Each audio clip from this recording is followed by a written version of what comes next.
Hello biology students, and welcome to video 3 of the respiratory system, where we're going to be discussing diseases of the respiratory system.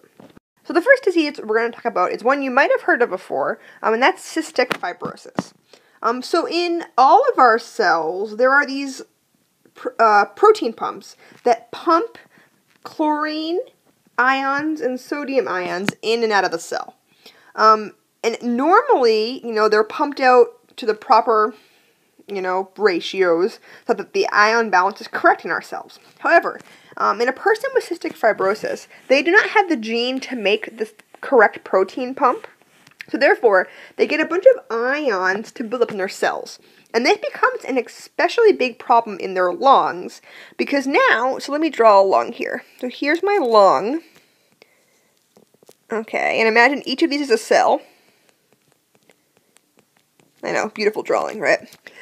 So you can see, if I had a bunch of ions, so positive and negative charges, built up inside each of the cells, you can imagine that all the mucus that's on the inside of the lung, all the water from that mucus would move into those cells via osmosis. Remember, water is going to move from high concentration of water to low concentration of water.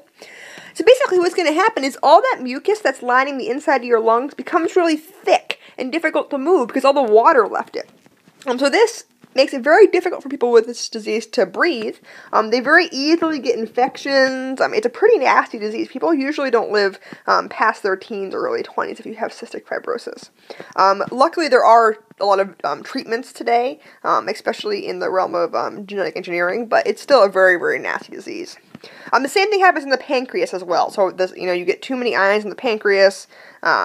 A lot of the water that lines the pancreas moves into the pancreas, and this makes it very difficult to produce the enzymes that help to digest your food in the pancreas as well.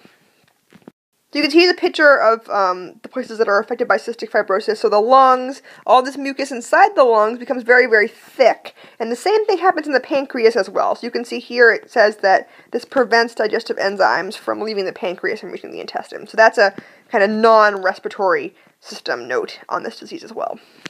Okay, so the next disease we talked about already, and this asthma is when you have an allergic reaction where either your trachea, your bronchi, or your bronchioles become inflamed or get swollen, and therefore it makes it very difficult for air to pass through. So you can see where a normal bronchiole, so in this case we're talking about bronchioles, so the other day we mentioned the trachea.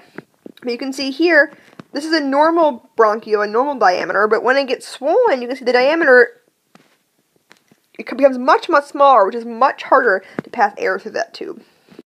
Okay. So the next disease, or illness, I guess, I'm sure you've heard of is pneumonia. And this is basically where you get either a bacterial infection, a viral infection, or a fungal infection in your lungs.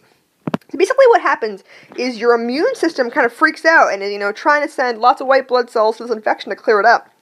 And as a byproduct of that, a lot of fluid leaks into your lungs. So basically, you get alveoli that are full of fluid. This is bad because now you don't have enough room to do gas exchange because basically your alveoli are full of liquid. So it's harder for gases to exit and enter the lungs. So this reduces surface area for gas exchange. So you can see here, this is a picture showing, you have some kind of bacterial infection with, lots of bacteria and liquid and white blood cells all inside your alveoli, which make it difficult to have enough room for gas exchange. Okay. Then finally, I'm sure you've heard that there are lots of smoking-related disorders that affect the lungs. So smoking exposes your lungs to tons of nasty chemicals, over 4,000 nasty chemicals. Some of these paralyze cilia. So remember, cilia are those little hairs that help to keep dust out of your lungs. So if they're paralyzed, they're not working. So all that nasty smoke you're inhaling if you're a smoker is not being filtered out. They can also flat out destroy your cilia, which means not only are you inhaling all these nasty smoke, you can't filter it up because you've killed your cilia. The chemicals in the smoking also can kill macrophages. So macrophages are actually a type of white blood cell. So that means not only are you inhaling this nasty stuff, but now you can't get rid of it because you're killing your immune system.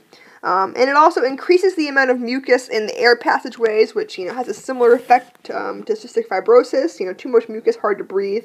And it decreases the amount of oxygen that can be carried by the blood. So there's a lot of bad side effects to smoking. Okay. So emphysema is a particular disease that's largely associated with smoking. So it's primarily caused by smoking. And it's basically when the chemicals in cigarette smoke damage the alveoli and makes them so they're no longer elastic. So they can't expand and contract as you breathe, which means as you breathe, because the alveoli are so brittle, they actually break, which largely reduces the surface area for gas exchange. So you have less lung to exchange oxygen for carbon dioxide. So because you're getting less oxygen, people who have emphysema, their heart has to work a lot harder because they have to increase the smaller amount of oxygen around the body faster. And this, because their heart's working harder, this can lead to heart failure as well. Okay. And the last disease what we're going to talk about is bronchitis, which is an infection of the bronchi. This is where, for whatever reason, the linings of your bronchial tubes become irritated and swollen, usually due to a bacterial infection or a viral infection. And this might cause them to clog with mucus. You're going to have a bad cough trying to get that mucus out of your system and a hard time breathing. So this can be either caused by an infection, like I mentioned, or maybe even pollutants as well.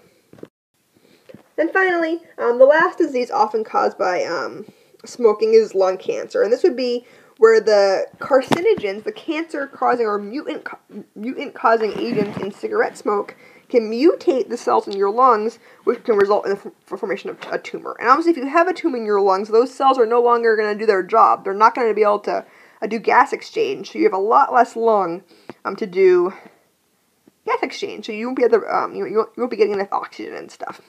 So as a little fact here, and about 90% of people who get lung cancer are cigarette smokers. So it's really largely preventable just by not smoking. Okay, so that's it. Video 3 about the diseases of the respiratory system.